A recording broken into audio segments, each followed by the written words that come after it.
Friends, नमस्कार। मैं advocate SL. Sharma. दोस्तों, आज मैं आपको डिटेल इनकम एफिडेविट के बारे में विस्तार से जानकारी दूंगा।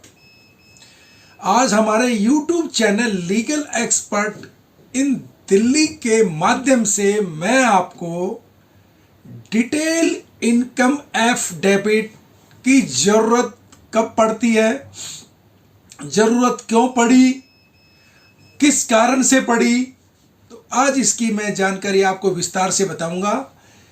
प्लीज़ वीडियो को स्किप मत कीजिएगा। Detail income affidavit. दोस्तों, डिटेल इनकम एफिडेविट का मतलब तो आप समझ गए होंगे कि आपकी इनकम की और आपकी असेस्ट की जानकारियां, यानी आपकी क्या क्या इनकम, अगर आपसे कोई डिटेल इनकम एफिडेविट मांग रहा है या तो कोर्ट मांग रहा है किसी केस में, तो आपकी पूरी जानकारी केस मांग रहा है। यानी आपकी लेनदारी, देनदारी, business asset, property, bank balance, क्या क्या है, सारी चीजें। चलो उसको विस्तार से आज मैं बताता हूं। दोस्तों, समाज में कमजोर और परित्याग महिलाओं के खिलाफ सुरक्षात्मक भेदभाव को सुनिश्चित करने के लिए और असहाय माता पिता, बच्चों और पत्नी को सहायता प्रदान करने के लिए एक व्यक्ति को मजबूर करके और उसके लापरवाहपन या उसके आवारापन को रोकने के लिए सामाजिक न्याय के उपाय के रूप में रख रखाव कानून बना, यानी जो मेंटेनेंस कानून बना है। आमतौर पर व्यक्ति कानून में पति अपने असहाय परिवार को बनाने का ले उत्तरदायित्व होता है, भले ही उसके पास उन्हें बनाए रखने के लिए पर्याप्त साधन ना हो या हो। और मुस्लिम पर्सनल लॉ के तहत, जो मुस्लिम कानून है, उस लॉ के तहत भी पत्नी को भरण पोषण का दावा करने का पूर्ण अधिकार है और ऐसा भरण पोषण पति के ऊपर एक कर्ज के समान होता है। जबकि हिंदू पर्सनल लॉ में पत्नी को अपने पति का भरण पोषण भी करना पड़ता है, ये भी कानून है। यदि पति के पास पर्याप्त साधन नहीं है या यदि पति अपनी जीविका कमाने में असमर्थ है, तो वह पत्नी से भी मेंटेनेंस मांग सकता है। विशेष विवाह अधिनियम 1954 सीआरपीसी की धारा 1973 में 125 में भरण पोषण के प्रावधानों का भी उल्लेख किया गया है और घरेलू हिंसा में महिलाओं को संरक्षण अधिनियम 2005 में भी उनको ये प्रावधान दिया गया कि वो खर्चा मांग सकती हैं। दोस्तों, इसमें धर्मनिरपेक्ष कानूनों के प्रावधान किसी भी धर्म के सभी लोगों पर लागू होते हैं। सीआरपीसी के तहत पति के पास अपनी पत्नी का समर्थन करने के लिए मेंटेनेंस का भुगतान करने का कोई पूर्ण दायित्व नहीं है, यदि पत्नी के पास अपनी जीविका कमाने के पर्याप्त साधन है। यानी अगर पत्नी कैपेबल है तो वो मेंटेनेंस नहीं मांग सकती अपने लिए। भरण पोषण की राहत, यानी भरण पोषण का जो कानून है एक राहत है और पति ने केवल उस अवधि के दौरान अपनी पत्नी को भरण पोषण करने के लिए बद्ध या वचनबद्ध है, जब तक वह उसकी पत्नी नहीं रहती। बल्कि विवाह के विघटन के बाद भी जब तक वह दूसरी शादी नहीं करती। कई मामलों में तो दोस्तों यह देखा गया है कि मेंटेनेंस के कानून में ऑर्डर में देरी होती है, जिसके कारण दावेदार को बुनियादी सुविधाओं का अभाव होता है, उनके मानवाधिकारों का भी उल्लंघन होता है। साथ ही ये उसके लिए एक पीड़ादायक समय होता है। आज के दौर में अपने आप को जीवित रखने के लिए खुद को बनाए रखना मुश्किल हो जाता है। दोस्तों साथ में यह भी देखा गया है कि कई मामलों में पति या पत्नी कभी भी अपनी वास्तविक स्थिति और वास्तविक वित्तीय स्थिति का खुलासा नहीं करते हैं, जिसके कारण न्यायालयों में एक अनुमान के हिसाब से राहत सहायता की जाती, जो राहत राशि होती है। आमतौर पर सामाजिक पारिवारिक न्यायालय पति या पत्नी की वास्तविक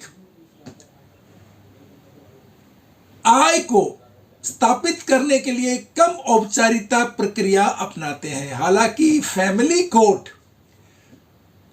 में धारा 10 के तहत अपने स्वयं के कानून बनाने का भी अधिकार है फैमिली कोर्ट को, लेकिन उसे यह तय करने के लिए अपार रूप में कार्य नहीं करना चाहिए कौन जीता कौन हार गया। कोर्ट सच्चाई की खोज करने और न्याय करने के लिए बाध्य है। माननीय सर्वोच्च न्यायालय ने ऐसे ही एक केस रजनीश बनाम नेहा के मामले में दोनों पक्षों की संपत्तियों के उचित मूल्यांकन और रखरखाव की मात्रा की गणना के लिए कुछ दिशा निर्देश जारी किए सुप्रीम कोर्ट ने। जो पहले जो लोग गलत एफिडेविट देते थे वो अब खत्म। रजनीश बनाम नेहा में 2020 में एक आपराधिक अपील दायर की थी और उस अपील में उसको राहत के लिए याचिकाकर्ता रजनीश, प्रतिवादी नेहा और अन्य इसके अंदर थे। और इस कानून में मेंटेनेंस का कानून भी आ गया, घरेलू हिंसा का कानून भी आ गया, विशेष राहत अधिनियम 1954 भी आ गया। दोस्तों घटना क्या थी? पत्नी ने 2013 में बेटे को जन्म के बाद ससुराल छोड़ दिया था। इसके बाद उसने सीआरपीसी की धारा 125 के तहत अंतरिम भरण पोषण के लिए अर्जी दाखिल की। फैमिली कोर्ट ने 2015 में पति को आदेश दिया कि वह 1/9/2013 से 31/8/2015 तक पत्नी को 15,000 रुपये प्रति माह और बेटे को 5,000 प्रति माह अंतरिम भरण पोषण प्रदान करें। अपीलकर्ता ने फैमिली कोर्ट के आदेश को चुनौती दी और बॉम्बे हाई कोर्ट की नागपुर बेंच के समक्ष एक रिट याचिका दायर की कि 2018 में उस याचिका को हाई कोर्ट ने खारिज कर दिया था, जो याचिका उसने डाली। फिर उन्होंने 14/8/2018 के आदेश को लागू करने के लिए सुप्रीम कोर्ट में अपील दायर की। और जो उनके बीच में जो विवाद था, अपीलकर्ता को अपनी पत्नी बेटे को जो अंतिम भरण पोषण के लिए पूरा बकाया भुगतान करने का जो निर्देश दिया गया, लेकिन अपीलकर्ता ऐसा करने में विफल रहा। उसे आगे तर्क दिया कि वह बेरोजगार है और उसके पास आय का कोई स्रोत नहीं है और उसके पास कोई संपत्ति नहीं है। इसके अलावा अपनी पत्नी के भरण पोषण के भुगतान के लिए उसे अपने पिता से ऋण लेना पड़ा।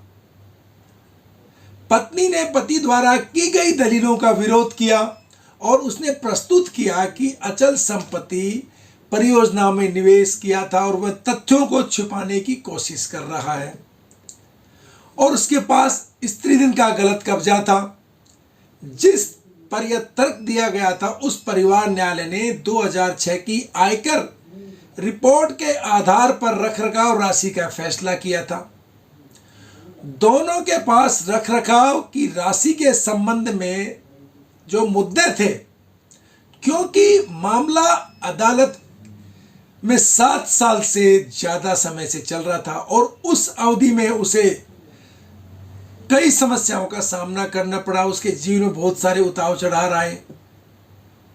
तब अदालत ने इस केस का अवलोकन किया और अदालत ने देखा कि अनैतिकता को रोकने और महिलाओं और बच्चों को आर्थिक स्थिति को सुधारने के लिए भरण पोषण के से संबंधित प्रावधानों को लागू करने का मुख्य उद्देश्य इस मामले में विभिन्न कारणों के कारण अधूरा रह गया। अब निर्णय दिया कि घरेलू हिंसा अधिनियम, विवेश विवाह अधिनियम 1954, सीआरपी आदि जैसी विभिन्न अधिनियमों में मेंटेनेंस की राहत का दावा किया जा सकता है, लेकिन इनकी कृत्यों प्रकृति उद्देश्य अलग अलग हैं। यदि कोई व्यक्ति विभिन्न अधिनियमों के तहत एक साथ राहत का दावा करने का प्रयास करता है तो कार्रवाइयों में परस्पर विरोधी अभाव होगा और क्षेत्राधिकार का उल्लंघन होगा। अब रखरखाव की मात्रा, स्टिक रखरखाव राशि तय करने के लिए किसी भी कानून में कोई प्रावधान नहीं है और आमतौर पर यह कहा जाता है कि कोर्ट को भरण पोषण की मात्रा तय करते समय कई मानकों का ध्यान रखना चाहिए, जैसे कि पति या पत्नी दोनों की आय, दावेदार की उचित चाहत और आवेदक और गैर आवेदक का आचरण। लेकिन पति या पत्नी अदालत को गुमराह करने की कोशिश नहीं करते हैं। रखरखाव के लिए सही आय, दोनों पक्षों की वास्तविक इनकम कोर्ट को पता लग जाती है तो कोर्ट को भरण पोषण देने में कोई मुश्किल नहीं होती है और जिसके कारण दावेदार के लिए न केवल निर्णय बल्कि अंतिम लंबित रहित मामलों को जीवित रखने की मुश्किल हो जाती है। अब आता रखरखाव के प्रवर्तन।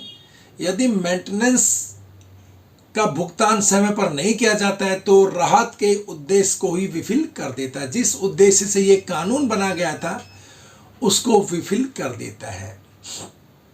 दोस्तों, सुप्रीम कोर्ट ने जो जजमेंट किया उससे जो उसमें दिशा निर्देश जो टिप्पणी की वो कि रखरखाव यानी मेंटेनेंस का दावा करने से पहले दोनों पक्षों को संपत्ति और देनदारियों के प्रकटीकरण के लिए एक हल्फनामा दाखिल करना होगा, यानी डिटेल इनकम एफिडेविट जमा करना होगा। यदि किसी भी प्रकार की गलत बयानबाजी की जाती है तो गलत करने वाले को न्यायालय की अवमानना के लिए उत्तरदायी ठहराया जाएगा और न्यायालय धारा के तहत कार्रवाई शुरू करने पर विचार कर सकता है, जो सीआरपीसी की धारा 340 है। न्यायालय ने स्पष्ट भी किया कि आर्थिक रूप से कमजोर वर्ग के लोगों को छोड़कर या दिहाड़ी मजदूर या गरीब से नीचे के जीवन यापन करने वाले लोगों को छोड़कर हर पक्ष को भरण पोषण दावा करने के लिए एक हल्फनामा यानी डिटेल इनकम एफिडेविट देना पड़ेगा। शहरी क्षेत्र में संबंधित पार्टियों द्वारा दायर एक हल्फनामा ग्रामीण या आदिवासी क्षेत्र की पार्टियों से बिल्कुल अलग होगा। अब आती शपथ पत्र में सामग्री क्या क्या है। उसमें रोजगार, प्रकृति, कमाई, व्यय के बारे में, अपराध चिकित्सा रिपोर्ट, पार्टियों के बच्चों के विवरण, अभिसाक्षी देनदारियों, संपत्ति, चल संपत्ति के बारे में, पति या पत्नी दोनों को देय गुजारा भत्ता तय करने के लिए पार्टियों को संबंधित न्यायालय के समक्ष मौखिक या लिखित रूप में दस्तावेज साक्ष्य के रूप में पेश करना होगा और पहले से गठित कार्यवाही में दावेदार को दी गई कानूनी कार्रवाई के सभी विवरण और रखरखाव से संबंधित जानकारी कानून को बतानी पड़ेगी। हल्फनामा दायर करने न्यायालय उसका एक प्रारूप जो न्यायालय दे उसी प्रारूप के अनुसार ही आप अपना डिटेल इनकम एफिडेविट देंगे। अपनी प्रॉपर्टी के बारे में जानकारी, देनदारी, लेनदारी, एजुकेशन, क्या क्या चल अचल संपत्तियां, सारी उनकी जानकारी आपको देनी पड़ेगी, जो डिटेल इनकम एफिडेविट देंगे। प्रतिवादी को अधिकतम 4 सप्ताह की अवधि के भीतर जवाब देने के लिए एक हल्फनामा दाखिल करना होगा। अब आता है पत्नी की आय और संपत्तियां दोनों देनदारियों में स्पष्टता प्राप्त करने के लिए साक्ष्य अधिनियम 1872 की धारा 106 लागू कर सकता है। यदि किसी पक्ष की वित्तीय स्थिति में कोई परिवर्तन होता है या कार्यवाही के दौरान कोई नई जानकारी सामने आती है तो ऐसी जानकारी को पूर्ण रूप से शपथ पत्र के रूप में, अंतिम निर्णय के रूप में दौरान अदालत को प्रस्तुत करना चाहिए। अब आता है न्यायालय के समक्ष इस तरह का हल्फनामा दायर करने के बाद 6 महीने की अवधि के भीतर संबंधित न्यायालय को भरण पोषण, गुजारा भत्ता का फैसला करना पड़ेगा। जो मेंटेनेंस के लिए जो आवेदन तारीख करने की भरण पोषण में जो दिया था, माननीय न्यायालय ने निर्देश दिया कि रख रखाव यानी मेंटेनेंस के आदेश को डिग्री या सिविल कोड की डिग्री की तरह लागू किया जा सकता है। विशेष रूप से सीआरपीसी की धारा 11(1) के साथ गठित 51, 55, 58, 60 के अनुसार। तो दोस्तों मैंने जो आपको बताया है वो डिटेल इनकम एफिडेविट। अगर आप मेंटेनेंस का केस डाल रहे हैं तो आपको डिटेल इनकम एफिडेविट देना पड़ेगा। अगर आप मेंटेनेंस के केस का सामना कर रहे हैं तो डिटेल इनकम एफिडेविट देना पड़ेगा, या डीबी डाल रहे हैं तो आपको रिप्लाई के साथ देना पड़ेगा। अगर आप डीबी फाइल कर रहे हैं तो भी डिटेल इनकम एफिडेविट देना पड़ेगा। तो दोस्तों ये संपूर्ण जानकारी थी डिटेल इनकम एफिडेविट के बारे में। तो दोस्तों मेरी आपसे गुजारिश है, मेरे व्यूअर से गुजारिश है कि कोई भी अगर माननीय न्यायालय के द्वारा डिटेल इनकम एफिडेविट मांगा जाता है तो वो उसमें कोई भी तथ्य ना छुपाए और अपने वकील की सलाह के अनुसार काम करें। वकील को बताएं जनाब ये मेरी इनकम है, ये मेरी इनकम के सोर्स है, ये मेरे खर्चे हैं, ये किस मद में खर्चा हो रहा है, ये मेरा परिवार पे, ये बीवी पे, ये बच्चों पे, ये कानून पे, ये सारी चीज़ें आपको डिटेल इनकम एफिडेविट में मेंशन करनी पड़ेंगी। तो दोस्तों मेरे द्वारा दी गई जानकारी अगर में कोई आपको त्रुटि हो तो आप हमें कमेंट कीजिए, हम आपके कमेंट का जरूर जवाब देंगे। अच्छा दोस्तों आपसे इजाज़त लेते हुए मैं आपका मित्र SL शर्मा, नमस्कार, जय हिंद।